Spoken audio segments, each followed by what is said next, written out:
Curfew পাশ ছাড়া বের হলে ব্যবস্থা জানালেন ডিএমপি কমিশনার। গুরুত্বপূর্ণ স্থাপনায় সেনা পাহারা, আলোচনার পথ খোলা বলছে সরকার। নাশকতায় ছাত্র নেই, সন্ত্রাসীদের মোকাবিলায় দেশবাসীকে প্রধানমন্ত্রীর আহ্বান। গণভবনে নিরাপত্তা সংক্রান্ত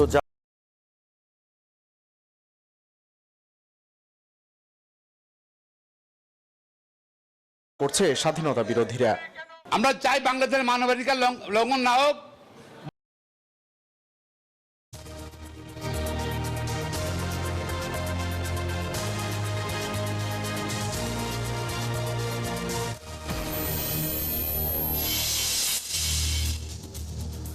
কারফিউ পাশ ছাড়া বের হলে ব্যবস্থা জানালেন ডিএমপি কমিশনার। গুরুত্বপূর্ণ স্থাপনায় সেনা পাহারা, আলোচনার পথ খোলা বলছে সরকার। নাশকতায় ছাত্র নেই, সন্ত্রাসীদের মোকাবিলায় দেশবাসীকে প্রধানমন্ত্রীর আহ্বান। গণভবনে নিরাপত্তা সংক্রান্ত জাতীয় কমিটির বৈঠক।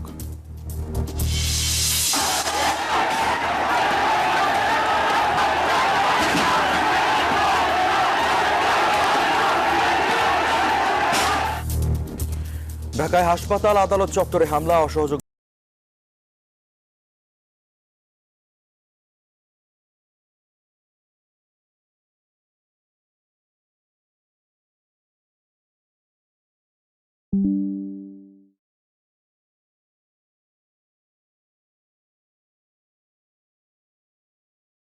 প্রথম দিনেই রণক্ষেত্র সারা দেশ, 14 পুলিশ সহ 101 জনের প্রাণহানি।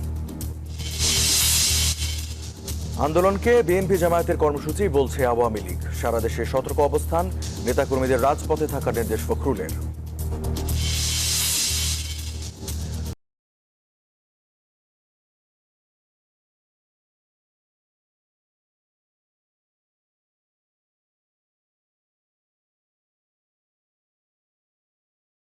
মানুষের শান্তিপূর্ণ সমাবেশের অধিকার আছে, মন্তব্য হাইকোর্টের।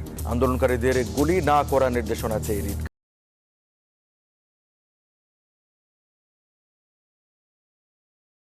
খারিজ।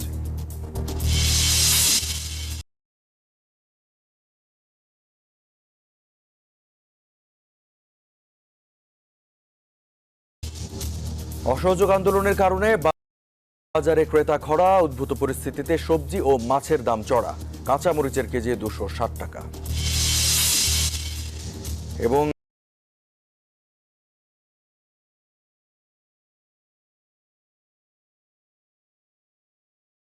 হানিয়া হত্যার প্রতিশোধ না নিতে জর্ডানের আহ্বান। সারা নেই ইরানের।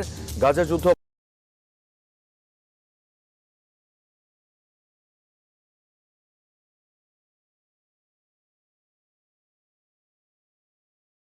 বন্ধে অচলাবস্থা তৈরিতে হামাস দায়ী, মন্তব্য নেতানিয়াহুর।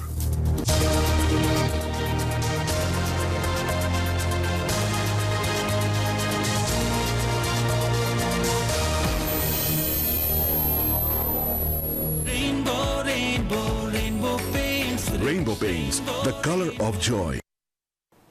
স্বাগত জানাচ্ছি নিউজ 24 সকাল 7টার সংবাদে। সঙ্গে আছে আমি রঞ্জু ইফতেখার। দেখছিলেন সংবাদ শিরোনাম। শব্দের আরেক নাম, একদম ইউনিক স্ট্রাকচারাল ডিজাইনের কসমিক ডোর এর ওয়াল থিকনেস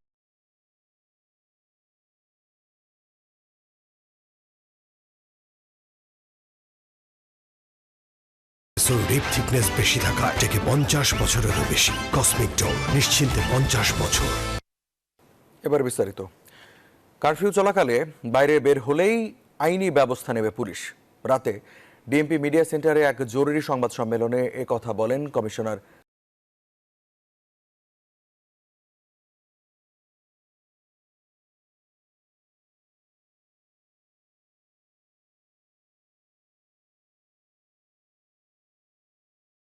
হাবিবুর রহমান।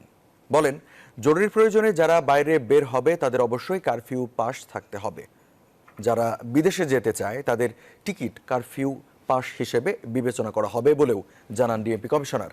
বলেন, চলমান সহিংসতায় ডিএমপির 350 সদস্য আহত হয়েছে।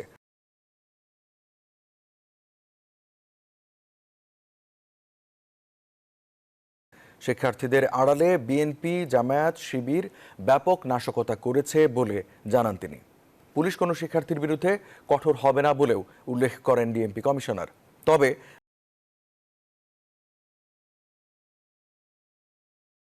নাশকতাকারীদের কোনো ছাড় না দেওয়ার হুঁশিয়ারি দেন তিনি। স্পষ্ট ঘোষণা, কারফিউ চলছে,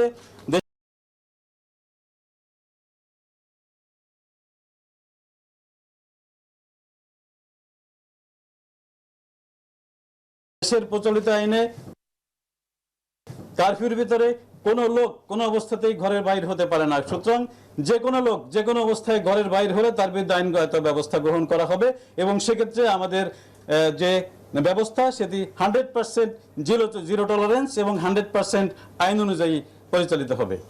এই যে আমার ব্যাংক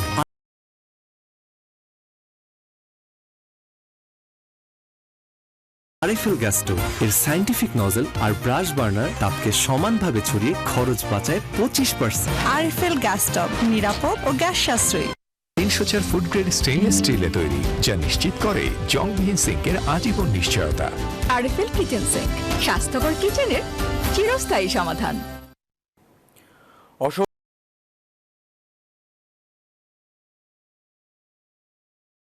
অসহযোগ আন্দোলনে সারা দেশে সংঘর্ষ সংঘাতে রবিবার সন্ধ্যা 6টা থেকে অনির্দিষ্টকালের জন্য কারফিউ জারি করেছে সরকার।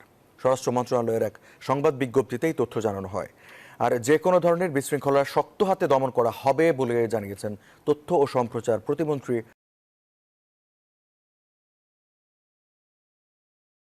মোহাম্মদ আলী আরাফাত। এদিকে আগামী 3 দিন সাধারণ ছুটি ঘোষণা করেছে সরকার।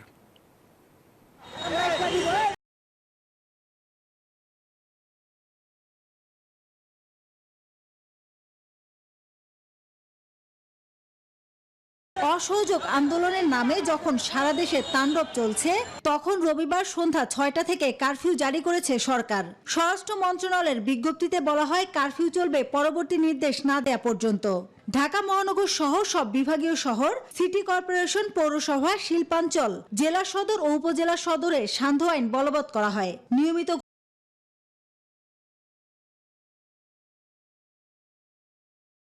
ঘোষণায় রাত 8টা থেকে কারফিউ শুরুর কথা ছিল। কারফিউ জারির পর আইএসপিআর এক বিজ্ঞপ্তির মাধ্যমে জানায়, জনসাধারণের সহযোগিতা চেয়েছে সেনাবাহিনী। আর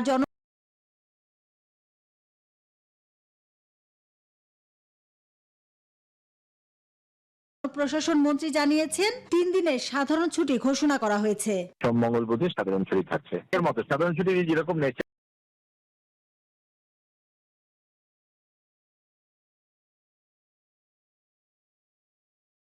আমরা আগে যেরকম দিয়েছি ঠিক সেরকম জরুরি সেবাগুলো চালু থাকবে, আর বাকিগুলো আমরা যেভাবে বলেছি ওইভাবে। রোববার গণভবনে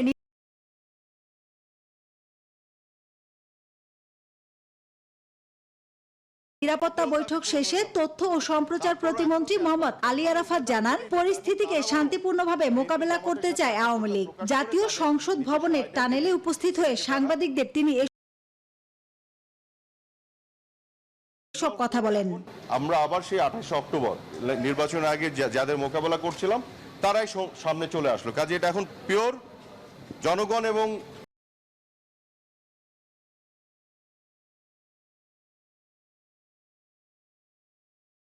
মানুষের বা ছাত্রদের অধিকারের জায়গায় থাকলো না, সেই অধিকার পূর্ণ হয়েছে।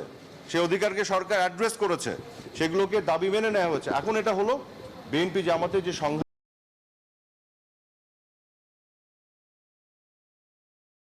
এবং আমাদের আওয়ামী লীগের প্রতি রাজনৈতিকভাবে যে চ্যালেঞ্জ, তার মধ্যে যে সন্ত্রাস তারা করে, এটাকে রাজনৈতিকভাবে আমরা মোকাবেলা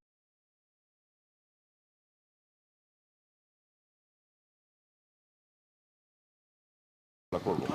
অসহযোগ আন্দোলন কর্মসূচির মধ্যে মুঠোফোন ইন্টারনেট বন্ধ করেছে বিটিআরসি, তবে ব্রডব্যান্ড ইন্টারনেট সেবা স্বাভাবিক রয়েছে। মাসুদা লাবনী, নিউজ 24, ঢাকা। বিজলি কেবলস যেকোনো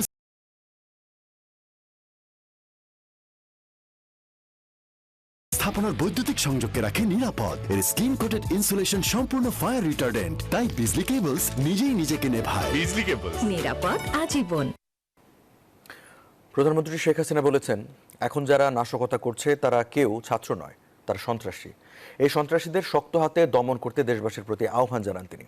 রবিবার সকালে গণভবনে নিরাপত্তা সংক্রান্ত জাতীয় কমিটির সভায় অংশ নিয়ে তিনি এই কথা বলেন।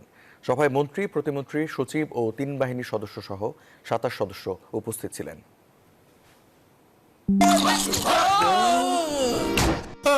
চেয়ারে বসবো না।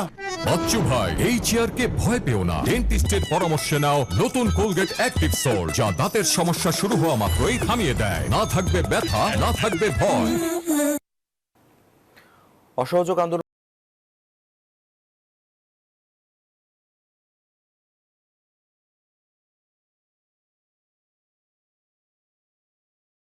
প্রথম দিন রাজধানীতে আন্দোলনকারী আওয়ামী লীগ নেতা সহ প্রাণ হারিয়েছেন অন্তত ৩ জন, আহত শতাধিক মানুষ। এদিন হামলা চালানো হয় হাসপাতালে, পোড়ানো হয় গাড়ি, বাদ যায়নি আদালতও। দিনভর সরকার দলীয় নেতাকর্মীদের সাথে আন্দোলনকারীদের দফায় দফায় সংঘর্ষ চলে। এ সময় আইনশৃঙ্খলা বাহিনীকে কোনো সক্রিয় ভূমিকায় দেখা যায়নি।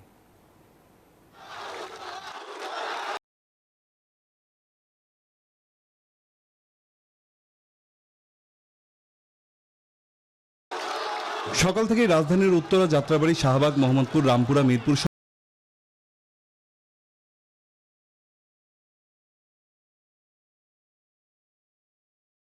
সহ বিভিন্ন এলাকায় অবস্থান নেয় আন্দোলনকারী ও ক্ষমতাসীন দলের নেতাকর্মীরা।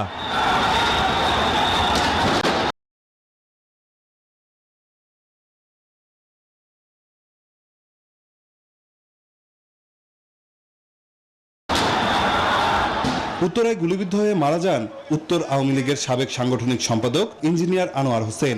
গুলিবিদ্ধ হয়ে মিটফোর্ড হাসপাতালে মারা যাওয়া আরেকজনের পরিচয় এখনো নিশ্চিত হওয়া যায়নি।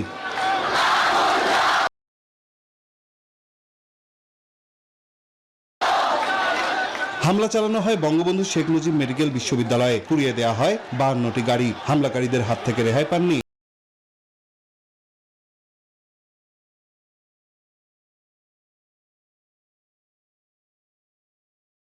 চিকিৎসকরাও। এই ঘটনায় আহত হন অন্তত 8 জন, যার মধ্যে একজন আশঙ্কাজনক হয় ভর্তি আছেন আইসিইউতে। এরা জামাত শিবির সন্ত্রাসী বহিরাগত আমাদের হাসপাতাল আক্রমণ করছে।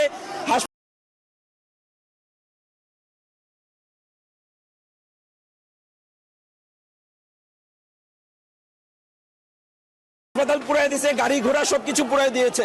এরা কোনো সাধারণ শিক্ষার্থী না। এখানে সবাই চিকিৎসা নিতে আসে, এখানে কেন হামলা হবে? স্বাস্থ্য খাতে কেন হামলা হবে? স্বাস্থ্য প্রতিষ্ঠানে উস্কানিতে হচ্ছে।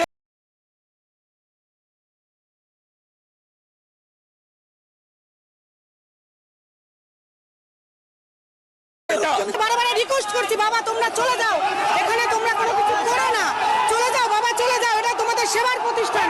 তাও তারা শুনে না। অ্যাম্বুলেন্স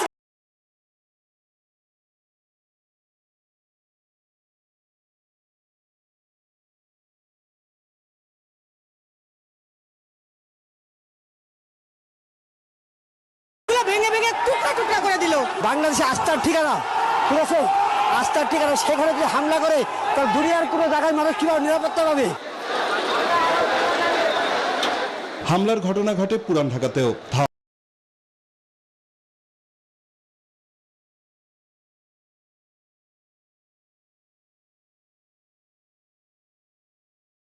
পাল্টা ধাওয়ার এক পর্যায়ে ভাঙচুর চালানো হয় নিম্ন আদালতেও। জাতীয় প্রেস ক্লাব ও বাংলা মোটরের সামনে পুলিশ বক্সে আগুন ধরিয়ে দেওয়া হয়। হামলা চালানো হয় যাত্রাবাড়ী থানাতেও। তবে দিনভর রাজধানী জুড়ে সংঘর্ষ চললেও পুলিশ সহ আইন শৃঙ্খলা বাহিনী ছিল নীরব ভূমিকায়। এদিকে সামাজিক যোগাযোগ মাধ্যমে সোমবার মার্চ টু ঢাকা কর্মসূচির ঘোষণা দিয়েছে আন্দোলনকারীরা। নাইম আলজিকো, নিউজ 24, ঢাকা।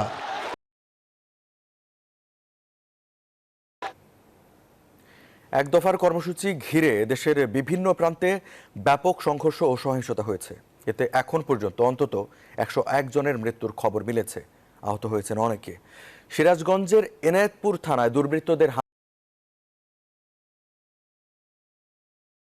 হামলায় 13 জন পুলিশ সদস্য নিহত হয়েছেন।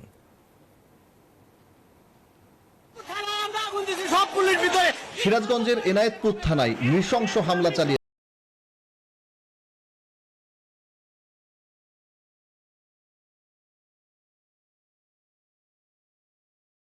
নাশকতাকারীরা। ভাঙচুর চালিয়ে আগুন লাগিয়ে চালানো হয় ধ্বংসযজ্ঞ। রীতিমতো পিটিয়ে হত্যা করা হয় 13 পুলিশ সদস্যকে।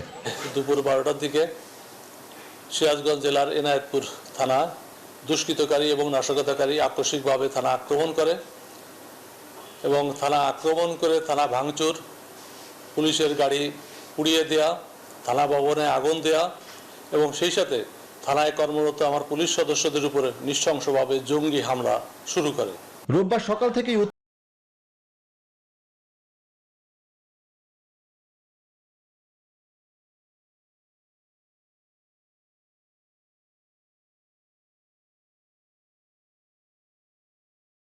উত্তপ্ত মুন্সিগঞ্জের পৌর সুপারমার্কেট। আন্দোলনকারীরা জড়ো হয়, উত্তেজনা তৈরি হলে হয় সংঘর্ষ। পুলিশ পরিস্থিতি নিয়ন্ত্রণ করতে গেলে শুরু হয় ত্রিমুখী সংঘর্ষ। রোববার সকালে কিশোরগঞ্জের ডিসি অফিস ও বাজার স্টেশন এলাকায়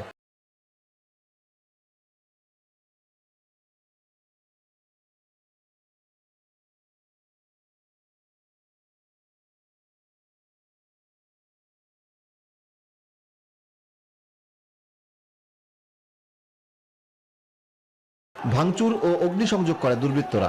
রাস্তায় টায়ার ও মোটরসাইকেলে আগুন ধরিয়ে দেয় তারা। মাগুরায় পুলিশের ওপর হামলা চালায় বিএনপি ও ছাত্রদল। মাগুরা শহর ও মোহাম্মদপুর উপজেলা রণক্ষেত্রে পরিণত হয়। পুলিশ সহ আহত হয়েছে 1.5 শতাধিক। জয়পুরহাটে বিভিন্ন স্থান থেকে মিছিল নিয়ে শহরের 0 পয়েন্টে আসে আন্দোলনকারীরা। সে সময় তাদের একটি অংশ জেলা আওয়ামী লীগের কার্যালয়ে আগুন ধরিয়ে দেয়। ওই সময় অফিসে থাকা স্থানীয় সংসদ সদস্য অ্যাডভোকেট শামসুল আলম দুদু সহ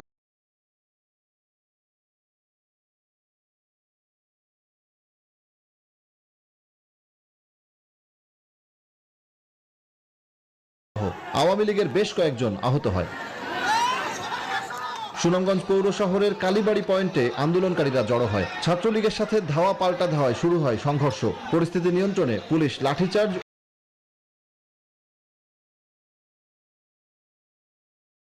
ও টিয়ার শেল নিক্ষেপ করে। ঝিনাইদহে আন্দোলনকারীদের সঙ্গে পুলিশের ধাওয়া পাল্টা ধাওয়া হয়েছে। আন্দোলন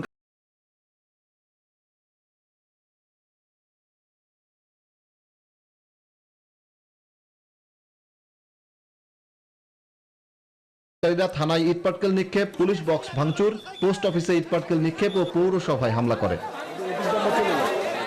চাঁদপুর শহরের বাস স্ট্যান্ডে অবস্থান নেয় আন্দোলনকারীরা। এ সময় ছাত্রলীগ যুবলীগ অবস্থান নিলে তাদেরও ধাওয়া করে আন্দোলনকারীরা।